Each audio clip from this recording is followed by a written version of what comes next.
Bueno, para empezar, el bioreactor es la parte principal de todo proceso bioquímico, en el que se emplean sistemas microbianos para la manufacturación económica de una amplia variedad de productos biológicos y la función principal de un bioreactor diseñado apropiadamente, la de proporcionar y mantener las condiciones ambientales adecuadas para lo que es la transformación óptima y económica de las materias primas a productos. Entonces, es donde hay crecimiento de grandes cantidades de células en condiciones ya sea aeróbicas o anaeróbicas, como es el caso de la fermentación alcohólica, ¿verdad? Dentro de un buque denominado fermentador o bioreactor.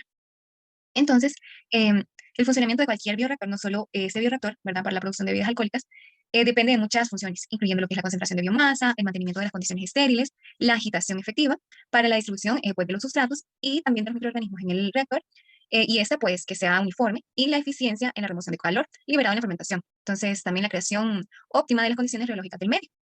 En un bioreactor, la producción de metabolitos debe ser llevada a cabo con un máximo de énfasis en lo que es la fiabilidad del proceso y un mínimo pues, de inversión de capital y coste de operación.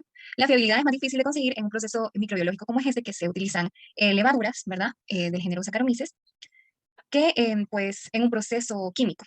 ¿Por qué? Porque los bioreactores son más caros de diseñar porque son procesos microbiológicos que en los reactores para reacciones químicas. Entonces, la microbiología debe ser el foco de todas las consideraciones relacionadas con la construcción de un sistema de fermentación y debe decidirse en las etapas de planificación si el fermentador va a ser utilizado para un proceso especial o va a ser multipropósito, que se le llama así. Va a utilizar para una variedad de procesos con diferentes microorganismos. La fermentación alcohólica constituye el fenómeno biológico principal para la obtención de lo que es alcohol, ¿verdad? Como cerveza, y consiste en una serie de actividades metabólicas de la levadura. Entonces aquí la glucólisis es la primera etapa de la fermentación y necesita enzimas para su completo funcionamiento.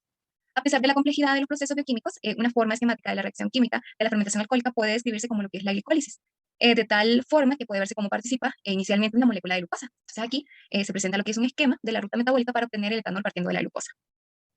La fermentación alcohólica es un proceso anaeróbico realizado por lo que son levaduras y algunas clases de bacterias. Son transformados principalmente en alcohol etílico y dióxido de carbono, junto con la generación de los equivalentes de reducción, ¿verdad? Y oxidación del compuesto de NAD y NADP.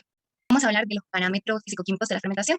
Y tenemos la concentración de azúcares. Bueno, la concentración excesiva de hidratos de carbono en forma de monosacáridos y disacáridos puede frenar la actividad bacteriana. De la misma forma, la baja concentración puede frenar el proceso, ¿verdad? Entonces, las concentraciones límites depende del tipo de azúcar, así como la levadura responsable de la fermentación. Y las concentraciones de azúcares, pues, afectan, ¿verdad?, los procesos de osmosis dentro de la membrana celular. También, otro parámetro físico-químico es la concentración de etanol resultante. Una de las principales limitaciones del proceso es la resistencia de las levaduras a concentraciones de etanol, que si llegan a producir durante la fermentación, y algunos microorganismos, pues, llegan a soportar hasta el 20% de concentración en volumen.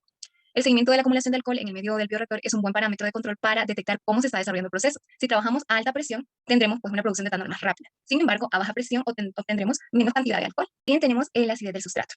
Aquí el pH es un factor limitante en el proceso de la fermentación, ya que las levaduras se encuentran afectadas claramente por el proceso. Condiciones buenas de las levaduras están dentro de un rango ácido que va en pH entre 3.5 y 5.5. Por tanto, las condiciones industriales controlan y mantienen los niveles óptimos de acidez mediante el empleo de disoluciones tampón o buffers.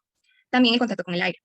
El oxígeno es el sustrato gaseoso más importante del metabolismo celular microbiano y este gas se caracteriza por ser poco soluble en líquidos. También tenemos la temperatura, ¿verdad? El proceso de fermentación es su proceso exotérmico, ¿verdad? Entonces, las levaduras tienen un régimen de funcionamiento en un rango de temperaturas óptimos y se debe entender, además, que las levaduras son seres mesófilos. Es decir, que si se tiene una temperatura óptima de crecimiento, va a ser entre 15 y 35 grados centígrados. Y si se expone cualquier levadura a una temperatura cercana o superior a los 55 grados centígrados, por un tiempo más o menos de 5 minutos, pues se va a producir su muerte. Los nutrientes para el crecimiento. Hay algo que se le denomina mosto, que se utiliza, ¿verdad?, en estas fermentaciones, y eso contiene todos los nutrientes necesarios para el crecimiento de la levadura, entre lo que se incluyen pues, los carbohidratos, que es de 50 a 60% de maltosa, maltotriosa, de entre 10 y 15% de glucosa, y fuentes de nitrógeno como aminoácidos y minerales. Los procesos metabólicos, ¿verdad? Tenemos el sustrato, que hablábamos ahorita, ¿verdad?, para la producción de lo que es alcohol. Tenemos sustrato de azúcar, de etanol, más dióxido de carbono. Tema discontinuo o de Bash. En este tipo de sistema, pues se añade inicialmente al bioreactor una solución con todos los nutrientes necesarios para que los microorganismos puedan llevar a cabo la fermentación. Entonces, en la primera fase también se añade una determinada cantidad de microorganismos para alcanzar una concentración inicial conocida y que esta pues permita controlar el desarrollo de la reacción. Bueno, a partir de esas sustancias nutritivas que les mencioné anteriormente, la levadura produce los principales componentes del sabor de la cerveza, como subproducto de la actividad metabólica necesario para su propio crecimiento celular. Entonces, la fermentación alcohólica se inicia al adicionar la levadura seleccionada entre 0.5 y 1 litro, ¿verdad?, de levadura por hectolitro de mosto. Entonces, el mosto ya lupulado y aireado tiene un lugar a una temperatura entre 15 y 20 grados centígrados y dura entre 5 y 10 días y consta de las siguientes etapas, ¿verdad? Entonces, miramos ahí la fase de crecimiento de la levadura. y tenemos la fase de latencia, que dura aproximadamente 24 horas. Entonces la levadura permanece inactiva, absorbiendo lo que es el oxígeno, aminoácidos, péptidos y sales minerales. Luego sigue la fase de crecimiento y fermentación. Y vemos que en esta fase la vía principal de producción de energía en la levadura es la fermentación alcohólica, ya que la vía aeróbica o respiración, cuyo rendimiento de energía es muy superior al de la fermentación, está inhibida por lo que es la ausencia de oxígeno. Luego está la fase de fermentación. Y aquí sigue sin un crecimiento, ¿verdad? La fase estacionaria. Entonces la multiplicación cesa, pero la masa celular continúa creciendo debido a lo que es la acumulación interna de glucógeno. Y en esta etapa aparecen los ésteres y los alcoholes superiores y simultáneamente los azúcares se agotan lentamente. También sigue pues la fase de floculación y aquí la levadura se deposita en el fondo del tanque.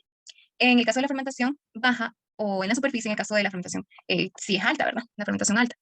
Entonces, una vez finalizada la fermentación, la levadura se somete a un proceso de separación que conducirá a la obtención de la cerveza. Y conviene sacar que la levadura recuperada posee pues, muy buenas características para reutilizarse en fermentaciones posteriores. Y estos pues se pueden guardar, ¿verdad? Para hacer cultivos puros y esta levadura se conservará a una temperatura de refrigeración entre 0 a 4 grados centígrados en soluciones tamponadas en cerveza o incluso en el mismo mosto. El bioreactor depende de muchos factores, pero la clave es controlar los parámetros físicos y químicos como es la velocidad de agitación, la transferencia de oxígeno, la producción de espuma, el pH y la temperatura. Entonces, hablamos que la función principal de los bioreactores es pues la de proporcionar un medio controlado que permita pues el crecimiento eficaz de las células y la formación del producto de interés, ¿verdad? Por este motivo, el bioreactor consta de los siguientes elementos. Entonces, tenemos tres elementos importantes y el primero pues, es un recipiente o cuerpo del bioreactor y es la frontera física entre el ambiente externo y contaminado, ¿verdad? Y el ambiente interno, que ya es un ambiente controlado. La función del recipiente es pues, la de albergar el cultivo. Entonces, el material usado generalmente es el de acero inoxidable. También tenemos los sistemas de agitación. Su función pues, consiste en generar potencia necesaria para producir una mezcla perfecta, ¿verdad? Que sea uniforme para el sistema de cultivo y así crear un régimen de agitación idóneo. De esa forma, se optimiza los fenómenos de transferencia de calor y masa. Este sistema consta de diferentes elementos para su funcionamiento, ¿verdad? El segundo elemento, que es el sistema de control de temperatura. Aquí hay un termómetro, ¿verdad? Que puede ser convencional, del uso de laboratorio, y que es pues suficientemente largo, ¿verdad? Como para estar en contacto con lo que es la disolución. Control de pH, pues este debe ser altamente resistente a lo que son estas altas temperaturas. En la fase de agitación tenemos la fase líquida, y esa fase pues contiene nutrientes y metabolitos disueltos, la fase gaseosa, que es predominantemente oxígeno y dióxido de carbono, y la fase sólida, se compone de las células y cualquier sustrato sólido que pueda estar presente. Los bioreactores pueden tener una agitación por medio de máquinas, ya sea mecánica o mediante bajo presión, que es neumática. En función de estos dos tipos de agitación, también se pueden haber mecanismos hidrodinámicos, ¿verdad? En esta tabla, donde muestra pues, las fermentaciones asépticas y no asépticas, y vemos que la producción de etanol se encuentra dentro del grupo de las fermentaciones asépticas en medio anaeróbico, que la levadura no puede sobrevivir únicamente pues, realizando la fermentación y necesita un mínimo de oxígeno para lo que es respirar, ¿verdad? Dicho proceso viene caracterizado por el coeficiente de transferencia de oxígeno entre la fase del gas y la fase líquida. A la hora de llevar a cabo la fermentación, se necesita aplicar un flujo de oxígeno continuo para que la levadura lleve a cabo la respiración. Por ese motivo, se establece un caudal de aireación, que es el volumen de aire por volumen de fermentación y minutos. Para garantizar pues, la supervivencia de la levadura Saccharomyces se necesita una aportación mínima de oxígeno entre 150 y 200 milimoles por hora y litro de fermentación. Un gráfico evolutivo de la concentración de levadura en disolución respecto al tiempo y se puede apreciar tiempo de 0 horas a 40 horas, hay un crecimiento moderado de la cantidad de levadura presente en el sistema. Entonces, esta fase corresponde al final de la fase de latencia, donde la levadura usa la energía obtenida de la fermentación para subsistir y adaptarse al medio. Posteriormente, se distingue otro tramo que va desde 40 igual a 120 horas, donde hay un crecimiento más pronunciado y se da la formación de células nuevas siguiendo pues, la ley exponencial. Finalmente, a partir de 120 horas, se empieza a estabilizar el crecimiento y ese tramo corresponde al inicio de la fase estacionaria, donde la división celular empieza a decrecer y causa pues, el agotamiento de los nutrientes.